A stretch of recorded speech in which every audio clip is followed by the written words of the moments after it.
दोस्तों, तो कैसे हो? आई होप सब बढ़िया हो। तो मेरे पास बहुत सारे कमेंट आ रहे हैं कि दीदी है ना, फर्स्ट ग्रेड के फर्स्ट पेपर के बारे में बताओ, आपने कहाँ से क्या पढ़ा था, आपका क्लियर हुआ था। तो आपको देखो, फर्स्ट ग्रेड में मेरे पास में मैंने पूरा सिलेबस लिख रखा है। तो आपको आपके पास सिलेबस तो होएगा कंप्लीट, और क्या क्या चेंज हुआ वो भी आपने पता कर लिया होगा, क्योंकि अब की बार राजस्थान पहले वो मुगलर थे ना, वो हटा दिए गए हैं। तो देखो, पहले राजस्थान के इतिहास और भारतीय इतिहास से शुरू 1857 का स्वतंत्रता संग्राम है, राष्ट्रवाद का विकास 1858 से 1919 तक, जन राष्ट्रवाद का विकास है, क्रांतिकारी गतिविधियां, मतलब ये सारा सिलेबस है। आपको बाद में राजस्थान का इतिहास, काली मंगाड़, गणेशपुर हो जाएगा, राजस्थान मुगल हो जाएंगे, स्वतंत्रता संग्राम, इतिहास, ये सब, लोक देवता देवी, संत समुदाय, बाद में मानसिक योग्यता में, मतलब रीजनिंग में 4-5 टॉपिक हैं। फिर मैथ है पूरी, जो पहले थी वही मैथ है, हिंदी है, और हिंदी भी है, इंग्लिश भी है, और पॉलिटिकल भी है, भारत की है, राजस्थान की नहीं है। और आपको शैक्षिक मनोविज्ञान है, राजस्थान का भूगोल है, पंचायतें, ये नई टॉपिक जुड़े हैं बीच की बार, और अंग्रेजी है ही, करंट अफेयर्स है ही, और सामान्य विज्ञान, और शैक्षिक प्रबंधन है, और RT 2009 न्यू एजुकेशन पॉलिसी, ये सब मोटा मोटा मैंने आपको सारा सिलेबस बता दिया इसका। तो देखो, आपको राजस्थान के इतिहास कल्चर के लिए तो 9th और 10th की 2 बुक है ना, वो पढ़ लो, सफिशिएंट है, उनमें से क्वेश्चन पढ़ जाएंगे आपको। और राजस्थान मतलब भारत का इतिहास कहाँ से पढ़े, तो एक तो पवन सर या गणपत सर, उनकी बुक आती है, या नाथ पब्लिकेशन की बुक आती है। मेरे पास तो नाथ पब्लिकेशन की बुक थी पिछली बार, उससे हो जाएगा। ज्योग्राफी आपको मैंने बताया था, ज्ञान सरोवर पब्लिकेशन की आई हुई है, ज्योग्राफी की मस्त बुक है, उसका रिव्यू मैंने दिया हुआ है।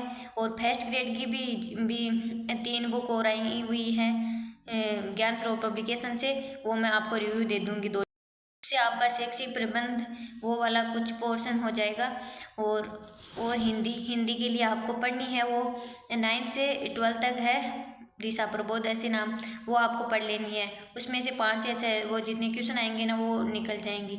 आपको इंग्लिश के लिए क्या करना है, VIPM की मैम है, शिवानी मैम, उनका आपका क्लास ले लेना, आपकी इंग्लिश के वहाँ से क्वेश्चन हो जाएंगे इंग्लिश का।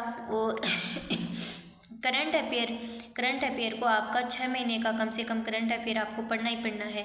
तो 6 महीने का पढ़ना है, तो आपको अभी से या तो आप मुंह में ले लो 2-2 मंथ वाली, वो पढ़ लो, या मैं तो यूट्यूब से पढ़ती हूँ, तो मैं तो यूट्यूब की क्लासेस देखती हूँ करंट अफेयर्स के लिए फर्स्ट ग्रेड की, या तो लास्ट में मैराथन लगती है वो देख लेती हूँ, या कोई कंटिन्यू कोई सा सर करवाते रहते हैं वो देख रही रहती हूँ। जहाँ हिंदी हो गई, इंग्लिश हो गई, और रीजनिंग के इतने ही 5-7 टॉपिक हैं। रीजनिंग नॉर्मल आती है तो आप निकाल लेना, कोई ज़्यादा बुक लाओ तो। अरे मैथ के 10 क्वेश्चन आए थे पिछली बार, तो अब की बार भी ज़्यादा। जिन बच्चों को मैथ नहीं आती वो किसी सर से कोर्स ले सकते हैं, या यूट्यूब पर भी बहुत सारे सर करवा रहे हैं वो करवा सकते हैं, या माथुरिया सर की बुक ला सकते हैं। तो मैथ हो गई। शैक्षिक परिदृश्य सबसे ज़्यादा राजस्थान में SS यादव सर की बुक चलती है, तो आप SS यादव सर की बुक ला सकते हो, नेवरी सर की भी बुक ला सकते हो।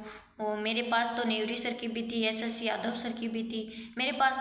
देखो, अब कोई बोले ना कि मैं तो इतना ही सफिशिएंट मैटर ही पढ़ता हूँ, सबकी अलग अलग चॉइस होती है। मेरे पास मुझे बुक खरीदने का या पता नहीं आदत है क्या, मेरे पास बहुत सारी बुक होती है, मैं सबसे पढ़ती हूँ, मिक्स पढ़ती हूँ मैं तो आप चाहो कि आपको एक ही बुक लाके एक से ही पढ़ना है, तो आप पढ़ सकते हो SS यादव सर की।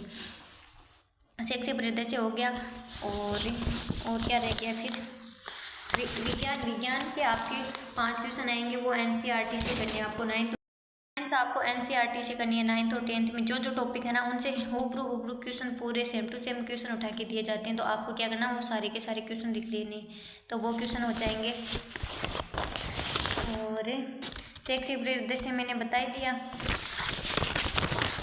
और इंग्लिश बताई, तो ये सारा मैटर है, तो आप कर सकते हो उसको। और अब से है ना, देखो, फर्स्ट पेपर को भी साथ में लेके चलो, और सेकंड पेपर को भी लेके चलो। देखो, मैं साइंस मैथ की स्टूडेंट हूँ, तो मैं ज़्यादा सब्जेक्ट को पढ़ती हूँ। और क्योंकि मैं, देखो, साइंस है, मैथ है, ये सब हिंदी है, ये सब मैं लास्ट में पढ़ूँगी। हिंदी को मैं 2-4 दिन पढ़ती हूँ, और फिर मैथ को भी मैं 2-4 दिन ही पढ़ूँगी, और साइंस को भी 2-4 दिन ही पढ़ूँगी, इसको डेली नहीं पढ़ूँगी। मैं अभी पढ़ रही हूँ पॉलिटी, और इतिहास, भारत का इतिहास वाला, और करंट, और ये सारे टॉपिक मैं पढ़ रही हूँ फर्स्ट पेपर के लिए। तो आपको और कुछ पूछना हो तो बता देना, और वीडियो अच्छा लगे तो लाइक शेयर सब्सक्राइब कर देना। Thank you.